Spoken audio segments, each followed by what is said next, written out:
future. Y Camerino Professional Makeup.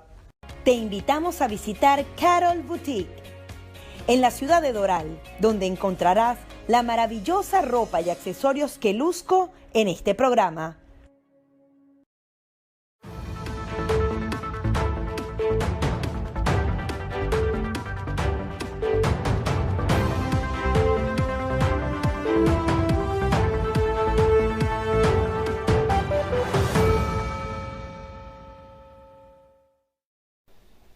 Hacemos esta edición especial de nuestro programa Perspectivas porque tenemos el privilegio de conversar con el subsecretario de Estado adjunto para los asuntos del hemisferio occidental, John Piechowski, funcionario del Departamento de Estado. Muchísimas gracias por aceptar conversar con VPI TV. Gracias, Gabriela. Quería comenzar con el tema de Naciones Unidas. Esta semana se conoció que el régimen de Nicolás Maduro perdió su posibilidad de votar en la Asamblea General de Naciones Unidas. Y justamente este funcionario Arriaza, que representa el régimen de Nicolás Maduro, asegura que esto es debido al bloqueo que mantiene Estados Unidos, que se debería garantizar su voto para que ellos puedan seguir ejerciendo sus funciones. ¿Qué dicen ustedes con respecto a esta acusación? Bueno, Gabriela, yo creo que es obvio que, en primer lugar, que el régimen de Nicolás Maduro no debe de estar en las Naciones Unidas. Perdió el voto por no pagar lo debido a la organización, lo cual creo que muestra que ellos tampoco piensan y no tienen en cuenta esa organización. Pero más allá, yo creo que es otra tomadura de pelo, es otra distracción de parte del régimen, y porque no quieren hablar de la necesidad urgente de atender al pueblo venezolano y proveer alivio a su sufrimiento, que es causado por la política y la mala gestión de Nicolás Maduro y su entorno. Ahora bien, muchos venezolanos se preguntan, a pesar de que no tienen una relación directa, ¿cómo es posible que ellos sean suspendidos de Naciones Unidas por falta de pago y no por las graves violaciones a los derechos humanos que son reconocidas incluso en este devastador informe que presentó la alta comisionada Michelle Bachelet? Bueno, Gabriela, como muchos venezolanos saben, Estados Unidos nunca estaba a favor de cómo un país, un régimen como el de Nicolás Maduro podría presentarse para el Consejo de Derechos Humanos, siendo uno de los violadores más fuertes de derechos humanos en este hemisferio. Pero eso es un problema del Consejo, y yo creo que es ridículo que allí siga el régimen de Maduro, pero como usted dijo, el mundo sabe y reconoce lo que está ocurriendo, que hay represión muy fuerte en todos los sectores del país hacia ciudadanos, hacia políticos opositores, hacia la sociedad civil, hacia los periodistas. Y yo creo que vamos a seguir hablando y revelando lo que está ocurriendo, porque aunque hay muchísima solidaridad a nivel mundial, nosotros podemos seguir actuando como comunidad internacional a favor de la democracia en Venezuela y a favor del pueblo venezolano. Desde el mes de diciembre, secretario, se ha lanzado una campaña para recolectar votos y expulsar al régimen de Nicolás Maduro de este Consejo de Derechos Humanos. Ustedes han sido uno de los que más impulsaron que Costa Rica fuera quien ocupara esta silla. ¿Ustedes apoyan este tipo de iniciativas? ¿Creen que el día de hoy deben ser expulsados del Consejo de Derechos Humanos? Bueno, mire, Venezuela y el régimen de Nicolás Maduro en ningún momento debería haber estado en el Consejo de Derechos Humanos. y es por eso fuimos muy público, hablamos muy en público sobre nuestra posición en contra de que Venezuela ocupara un puesto allí. Yo no sé qué mecanismos existen, pero el régimen no tiene ninguna legitimidad en el Consejo de Derechos Humanos debido a su mal conducta y que dura ya muchos años. El vicepresidente de Estados Unidos también el año pasado pidió que se le retiraran estas credenciales a Nicolás Maduro y se reconociera a la presidencia interina de Juan Guaidó dentro de Naciones Unidas. ¿Usted conoce cómo funciona este organismo por dentro? Porque trabajó directamente con la ex secretaria de Estado Hillary Clinton y también con la ex secretaria Condoleezza Rice. ¿Es posible que realmente se reconozca este gobierno legítimo? ¿Es muy difícil el tema de la diplomacia y la política dentro de Naciones Unidas? Bueno, la diplomacia siempre es una tarea muy dura, pero yo creo que la diplomacia internacional se está juntando alrededor de Juan Guaidó como presidente interino. Ya tenemos hasta 58 países, creo, que lo han reconocido como tal. Seguiremos nuestro esfuerzo. Yo creo que el gobierno de Juan Guaidó y las demás democracias también van a seguir hablando con los demás países para que ellos también reconozcan que Juan Guaidó es el presidente legítimo, presidente de la Asamblea Nacional y presidente interino de Venezuela, y que Nicolás Maduro y su régimen no tienen ninguna legitimidad y no debe de estar en ningún órgano internacional. Ahora, conversando con algunas de las personas que hacen vida dentro de Naciones Unidas, dicen que, por ejemplo, Cuba tiene un peso importante que influye en la Secretaría General, que influye en los pasillos de Naciones Unidas. ¿Cómo poder contrarrestar ese lobby que todavía sigue ejerciendo el régimen de Nicolás Maduro versus todas estas violaciones y naciones que prefieren ver a un lado? Lo digo porque Estados Unidos ha sido uno de los más críticos, incluso se retiró del Consejo de Derechos Humanos porque lo consideraba un mecanismo que sencillamente no estaba funcionando. ¿Es de alguna manera hipócrita el manejo dentro de Naciones Unidas para naciones que violan los derechos humanos en el mundo? Bueno, es cierto que nosotros no pensamos que países violadores de derechos humanos como Venezuela, como Cuba, deban de estar en el Consejo. Lo hemos dicho muchas veces. Y como usted dijo, ya no estamos parte del Consejo de Derechos Humanos por las malas prácticas que tenía el organismo.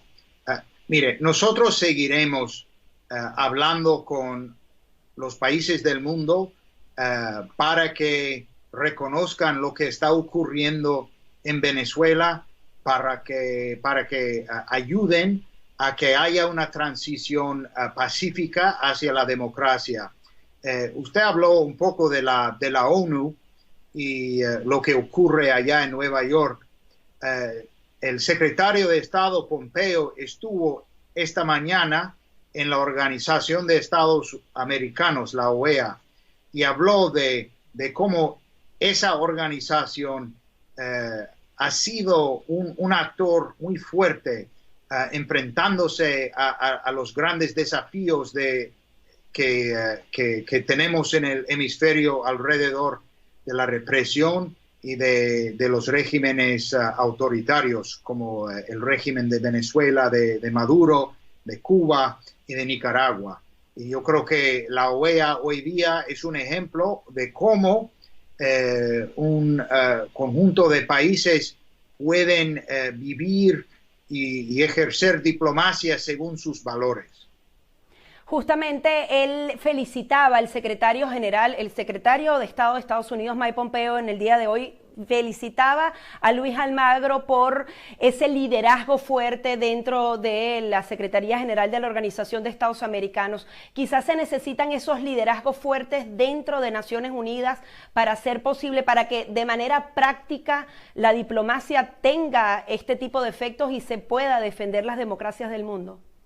Mire, el liderazgo de Luis Almagro en la OEA, como dijo el secretario Pompeo, es ejemplar, es muy importante, pero no descarte el papel importante que cada Estado miembro desempeña en la organización.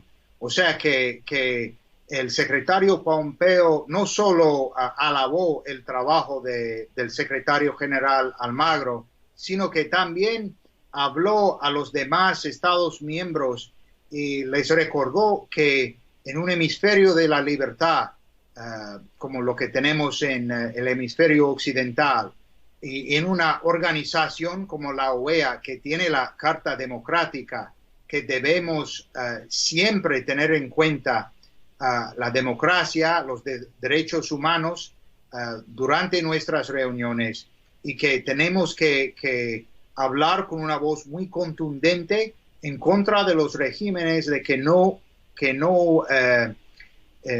realmente que no sirvan y que no respeten esos principios que todos compartimos. Sí, precisamente antes Venezuela lograba incluso 160, 150 votos dentro de Naciones Unidas, ahora solamente consiguió 105 cuando se postuló al Consejo de Derechos Humanos de Naciones Unidas. ¿Es posible? ¿Qué recomendación podría hacer Estados Unidos en diplomacia internacional, que han tenido situaciones muy complejas, para que justamente Venezuela pueda alcanzar más respaldo, que no solamente sean casi 60 países, sino que muchos más se sumen a defender la democracia en Venezuela? Bueno, en parte es seguir alzando la voz para que todo el mundo sepa lo que está ocurriendo, que haya asesinatos extrajudiciales, que haya presos políticos, varios centenares de presos políticos, que no haya ninguna libertad de expresión, solo están permitidos los órganos que digan lo que quiere el régimen. Vamos a seguir con eso. Apoyaremos a que la alta comisión de derechos humanos que publique más informes. Yo creo que esos informes son importantes. Apoyamos a que los demás grupos no gubernamentales, las ONGs también, informen al mundo y para que todos los países sepan lo que está ocurriendo en Venezuela. Hay mucha gente y muchos países también que no quieren reconocer lo que está ocurriendo. Y en la medida que podamos presentarles con la verdad, con lo que está ocurriendo, les será más difícil negar los hechos, que son que Nicolás Maduro reprime en Venezuela y ha dejado a los más de 30 millones de venezolanos en un estado de pobreza, con mucho sufrimiento, y también ha desatado a que varios millones de venezolanos hayan huido de su patria. Es una tragedia. Hablando justamente de esa tragedia, usted es un amplio conocedor del tema de derechos humanos, conoce bien este informe presentado por la alta comisionada, ha visto documentales. De manera personal, particular, ¿qué puede denunciar o lo que realmente ha visto de lo que ha sido el sufrimiento de los venezolanos, si pudiera puntualizar una situación que le preocupe en particular de lo que está pasando en el país? Bueno, yo no creo que sea necesario que yo desde Washington explique a los venezolanos lo que está ocurriendo, lo que es el entorno y los desafíos que muchos tienen por los que tienen que pasar cada día. Yo diría que las cifras que vemos son espeluznantes, son de una escala masiva cuando hablamos de los que padecen del hambre, de los que han tenido que huirse del régimen, de los que han ido muy lejos de sus hogares. Eso es un reflejo. Y al mismo tiempo vemos que Maduro y su entorno están comprando sistemas de armamento, están dando sobornos a muchos oficiales, a mucha gente para comprar su lealtad. Y como digo, la situación es trágica. También el secretario de Estado Mike Pompeo en el día de hoy aseguraba que Maduro sabe que están hablando en serio. ¿Podría decirnos un poco más? Él hablaba también de nuevas medidas contra el régimen de Nicolás Maduro. Sí, como dijo el secretario, nos quedan muchísimas más medidas que aplicar y las aplicaremos. ¿No podría adelantarnos alguna de las estrategias? Bueno, yo creo que todo el mundo sabe que nosotros vamos a aplicar todas las herramientas que tenemos para aumentar la presión que siente Maduro y su entorno, y vamos a seguir siguiendo el ritmo que nosotros decidamos. ¿Siempre reforzando las sanciones o podrían haber algunas sorpresas en los próximos meses? No voy a decir nada más de que, aparte de que tenemos bastantes herramientas que aplicar, las aplicaremos cuando decidamos aplicarlas. Finalmente, secretario, esta gira que hace la semana que viene el secretario de Estado Mike Pompeo va a visitar Colombia, Costa Rica, Jamaica. Si nos puede adelantar un poco si Venezuela será punto central de lo que sería esta gira y, por ejemplo, esa reunión que tiene en Jamaica para que se consiga finalmente un apoyo mucho más sólido de los países del Caribe. El tema de Venezuela figurará en su gira. Vamos a Colombia, como usted dijo. Allá participará en una reunión de varios ministros del hemisferio en contra del terrorismo, que es un problema, es una amenaza a nivel global y nos afecta también aquí en este hemisferio. En Costa Rica va allá para hablar con el presidente costarricense. Costa Rica es un gran amigo de la democracia y de los derechos humanos y ha ayudado no solo en el caso de Venezuela, pero apoya a los nicaragüenses que tienen que escaparse de la represión de Daniel Ortega. Y Jamaica también es un gran amigo de Estados Unidos, es un país de la región caribeña que también ejerce muchísimo liderazgo, y allí va el secretario de Estado para tratar los temas de interés mutuo, pero también para brindar saludos de parte de nuestro gobierno. Usted habló del tema del terrorismo específicamente en esas reuniones que sostendrá en Colombia y precisamente el presidente Iván Duque denunciaba en Naciones Unidas que Maduro respaldaba a estas organizaciones terroristas. Es decir, Venezuela también estará incluida en este tipo de temáticas. ¿Hay maneras de poder calificar a este régimen como terrorista? Bueno, yo no sé exactamente lo que dijo el presidente Duque. Yo creo que en estos días estamos, el gobierno colombiano está recordando un gran atentado que ocurrió hace un año, que mató a más de 20 policías, eran estudiantes, lo cual muestra que la amenaza terrorista en Colombia sigue siendo fuerte. Y si hay terroristas que pueden encontrar refugio, pues eso es un desafío y no solo para Colombia, sino para todos. Eran las declaraciones del subsecretario de Estado de Estados Unidos, John Piechowski, quien amablemente ha hecho esta entrevista con VPI TV. Muchísimas gracias. Gracias a usted. Este programa es presentado por English Spot. teaching the future. Y Camerino, Professional Makeup. Te invitamos a visitar Carol Boutique en la ciudad de Doral, donde encontrarás la maravillosa ropa y accesorios que luzco en este programa.